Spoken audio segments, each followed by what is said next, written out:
Hi, my name is David Delaney, and in this video we're going to discuss time and how it affects us.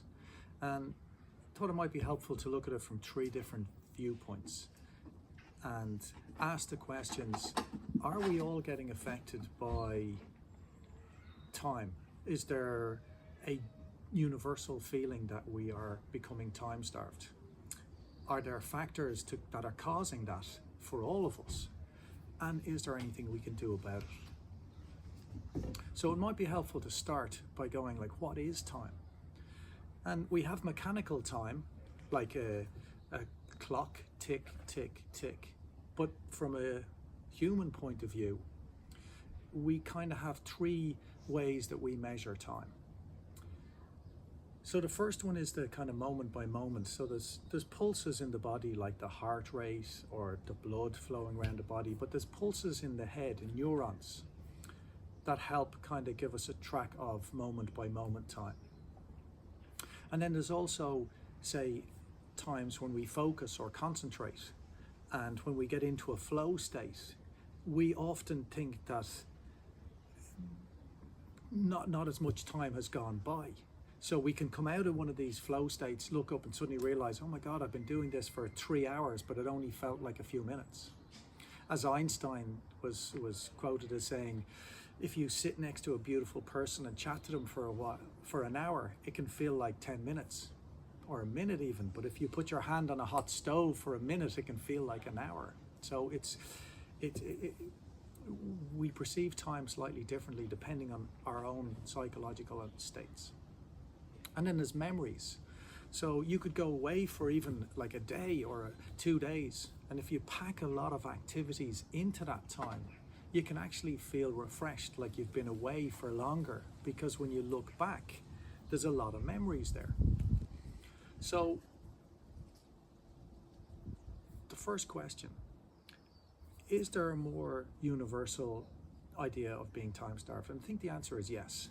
I've had 6,000 people attend workshops in the last 3 years, and nearly all of them are asking for time management assistance. Okay, so if we can agree that yes, we are all more time starved, what are the causes? What is it that's making us feel that way? And there are a range of things. So I mentioned about pulses in the brain. If we drink stimulants like coffee, it speeds up those pulses. It speeds up our perception of time. That's often why we think we're getting more done. Stress can cause that. So in the brain we have on and off circuits, and when we can press down on the accelerator, we can feel like we're moving faster relative to mechanical time. And when we can reduce that, so I noticed I went on the decaf tea and it really made a big difference. I stopped having caffeine in the morning for about an hour to 90 minutes before after I got out of bed. And I started having less during the day, and it slowed down my sense of time. Smart devices, we're being visually bombarded. Our cognitive loads are huge. We're getting more and more information in than we can actually handle. So we're exhausted. And sleep is a big factor. If we're not getting good sleep or deep sleep, it can affect how we perceive time and these pulses. And it can be helpful to be able to put together a protocol that helps us to sleep better.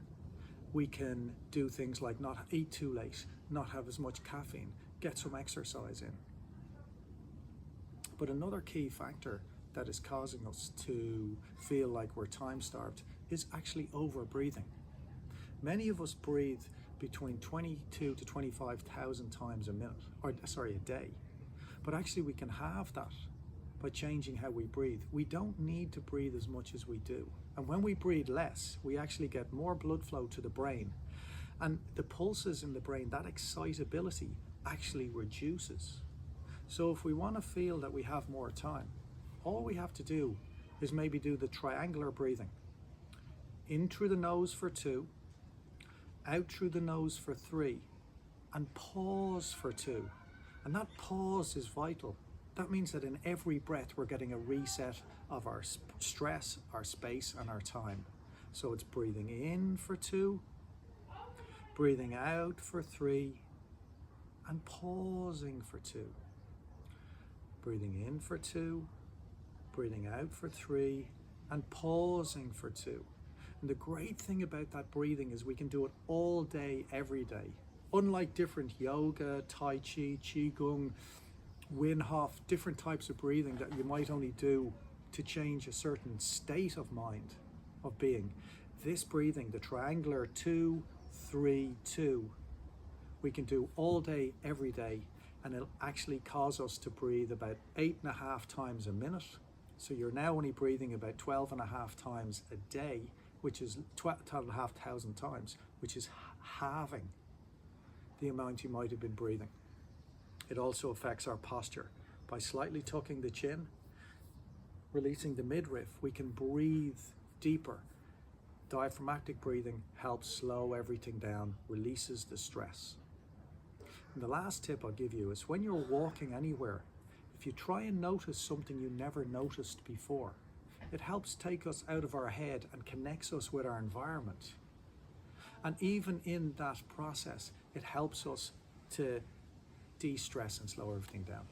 So I hope that was helpful. Thank you.